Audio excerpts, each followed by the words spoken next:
Hello and welcome back to more Football Manager 2019 with me, Mr. Grantu, and episode 4 of Monaco.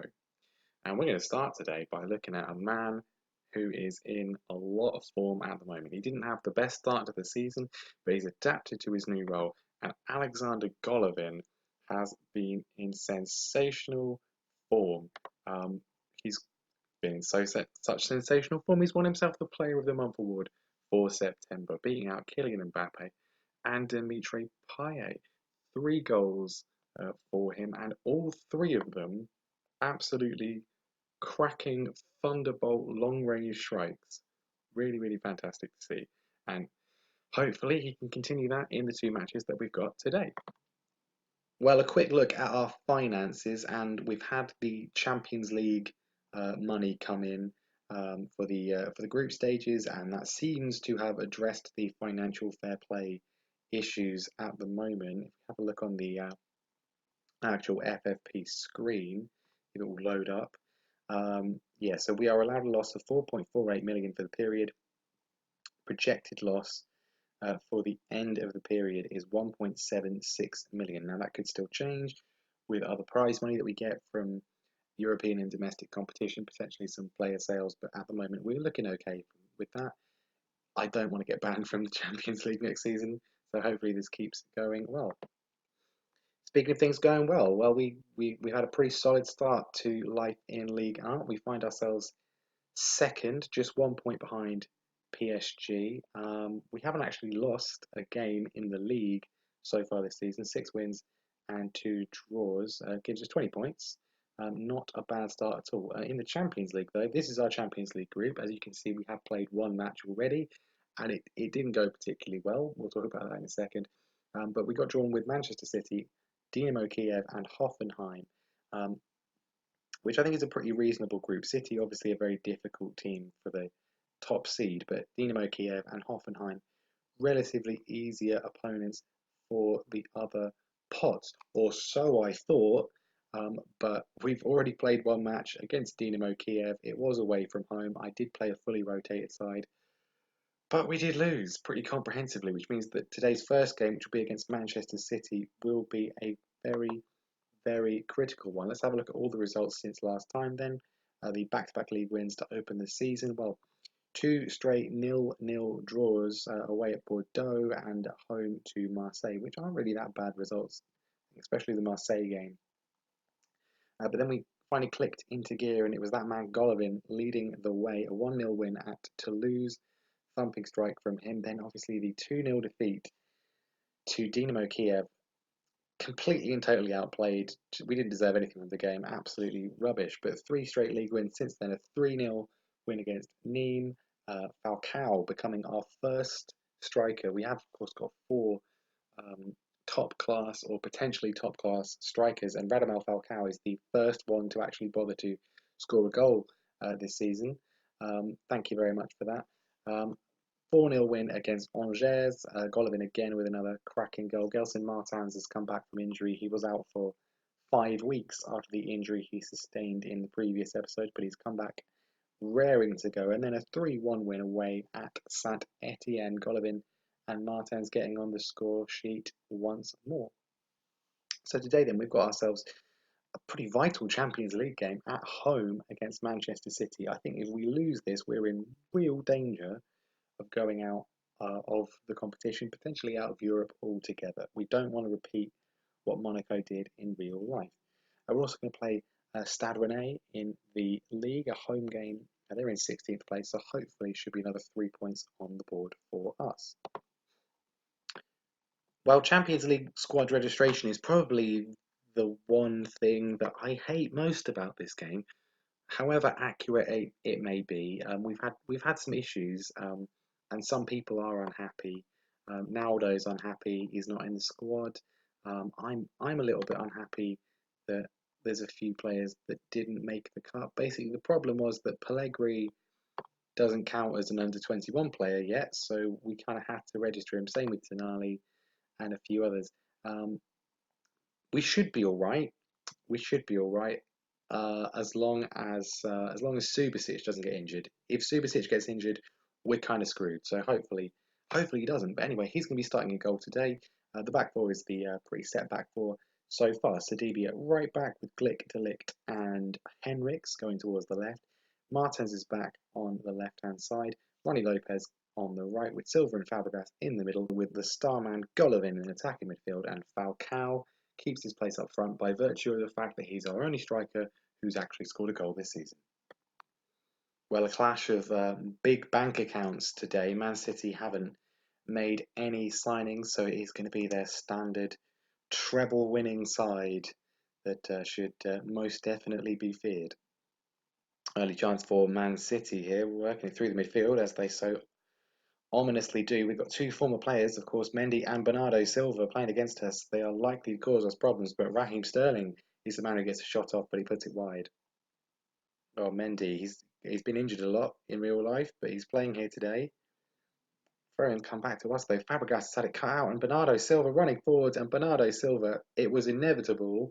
It would be one of those two. The assist comes in from Aguero. Cesc Fabregas dawdling in possession. Big tackle from Raheem Sterling, and Bernardo Silva with a fantastic finish into the top corner. And, well, a former player, as you would expect, coming back to cause us serious damage here. And as it stands, we would go to the bottom of our group. 0 points from 2 games is not what you want at all. Well, not good at all. Manchester City completely dominating this one. I mean, as well, you'd probably expect. They're definitely better than we are. It's going to get to the point where we need to beat Hoffenheim and Dynamo Kiev in our last 3 matches, and just hope that's enough. City coming forwards again here. David Silva's got a bit of a knock, which could help us, but it's come out to Bernard Mendy, and he's put the ball forwards into Bernardo Silva. Our two players nearly combining, but then Sergio Aguero just popped up and put the ball in the net instead.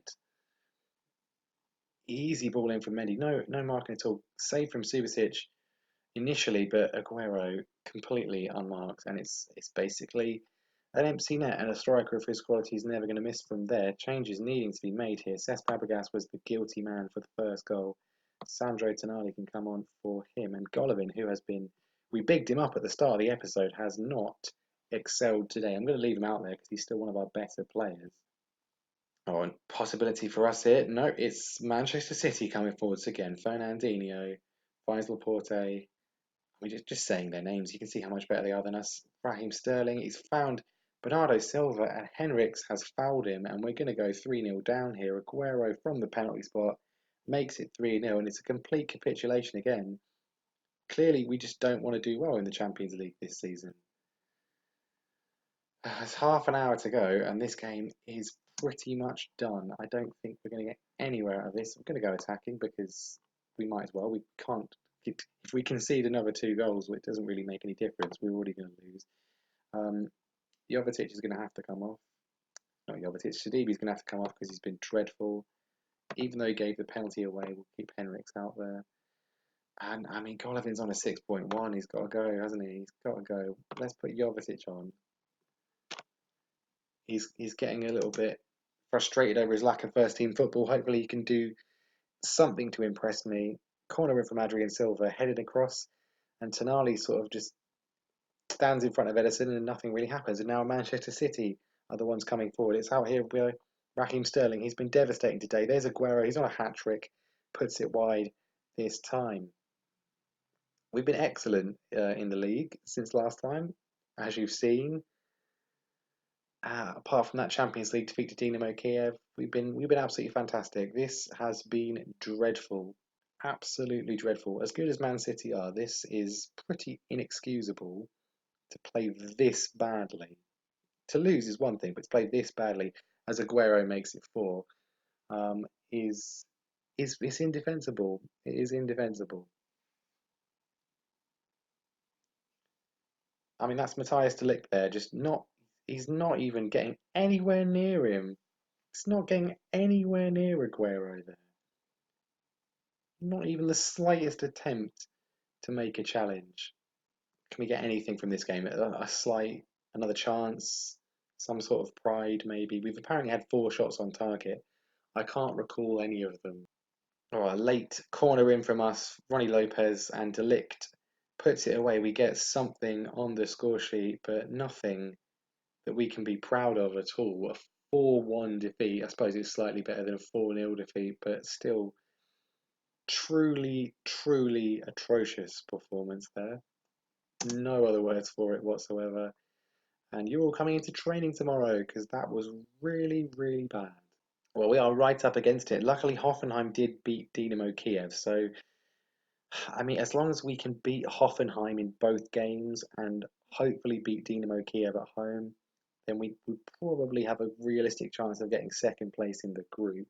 Um, but yeah, I mean, we're doing a Tottenham. We're doing a Tottenham.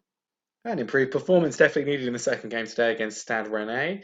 Unfortunately, Cesc Fabregas will not be joining us for this one. He was a little bit out of fault for one of the goals in the previous match, but that's not why. He's out for 6 to 7 weeks with a lower back stress fracture. I think someone kicked him in the back. That sounds very painful. Anyway, Sandro Tonali is going to come in, a chance for him to stamp a claim on a first team position. We're also going to drop Radamel Falcao because while he is our only striker who scored, he hasn't exactly scored that many. So we're going to give Pellegrini another chance here today. A free kick early on from Golovin goes just wide of the post. 3 points is all that's acceptable today. Rennes are not having the best season so far, down in 16th place. We need to keep up the pressure on PSG. We're only 1 point behind, but I mean, realistically, they could win every game between now and the end of the season, including against us. So we need to be winning every other match, especially at home, that we possibly can. Chance in there from Martins. Well saved. We've got a corner bouncing around in the box, but it comes to nothing.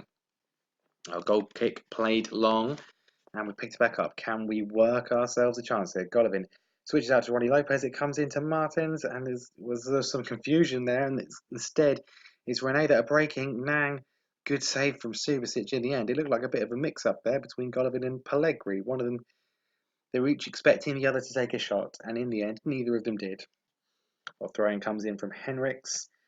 It's collected by Kubek, and it's going to be Rene breaking again before the break. Johansson here found Beauregard, I think that was. A corner in from Hatton Ben Arthur, a danger man headed over though. And it looks like it's going to be even Stevens at the break. Well, very disappointing. And we're continuing in a similar vein to the previous match. Not what I would expect. We're at home against a team that is struggling so far in the league. We need to be doing better. And Pellegrini's not really taking his chance in any way at all. I think it's getting to the point where I'm probably going to try Gabels in the first team because he's the only one that's not really had a go yet. Falcao hasn't really done much. Jovetic hasn't done much. Pellegrini hasn't done much. We'll put Falcao on for the rest of this one, but a corner in from Lopez. It's come out back to him now. He's going for the long shot. Goes wide this time. And we're being frustrated. We're dominating in terms of shots. Unfortunately, only a third of them on target, and well, not really done all that much with those either. I'm going to go attacking for the last 20 minutes, see if we can break them down. It's another throw in from Sidibe. Lopez is working it round. It's come to Gelson Martins, and we do finally find an opening. Assist from Tonali. Lopez plays the ball across to Silva, who finds Tonali, spins around, and Martins is there unmarked to tuck into the near hand post. Finally have the breakthrough. I was a little bit worried that was going to be a 0-0. But well, it could well end up not being a win. Here's Hatton Ben Arfa. He's found Sarr, and he puts it well over. A corner in from Ronnie Lopez, headed just wide by Glick.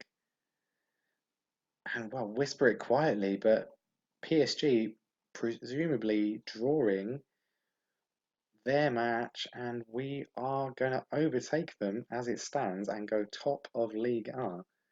Getting a little bit frustrated there until we scored in the 70th minute as Falcao is clear here. Can he make it to? Yes, he can. His second goal of the season, ladies and gentlemen. It's October. It's October, and one of our strikers has finally scored 2 goals. Brilliant ball from Glick. I wasn't quite sure how he would do as a ball playing defender, but if he keeps playing balls like that, that's excellent. Falcao classy finish from the Colombian, and we are now safe. And as it stands, we will be going to the top of the league, 1 point clear of PSG. And indeed, we do hold on for another 3 points. It was looking a little bit sketchy at times, but we've come away with 3 points. A pleasing sight. We are top of the league. PSG, I think, how did they do? Well, PSG were indeed held to a draw at home to Lyon. Memphis Depay getting the goal there, and that means that going into the international break, we are top of the league, albeit only by 1 point. Let's ignore what's happened in the Champions League. That's a lot less important, isn't it? Definitely. All right, that's going to be the end of the episode there. Thank you very much for watching. Leave a like if you enjoyed the video. Make sure you subscribe to the channel so you don't miss out on the next episode. And I will see you next time around, well, it'll be the Hoffenheim match and then PSG in what could be a very key game at the top of the league. We may well, if we lose to Hoffenheim, I think we're out of the Champions League. But hopefully we don't. Hopefully we'll beat them in the away game, and then we can get a positive result there as well. Well, I'll see you next time.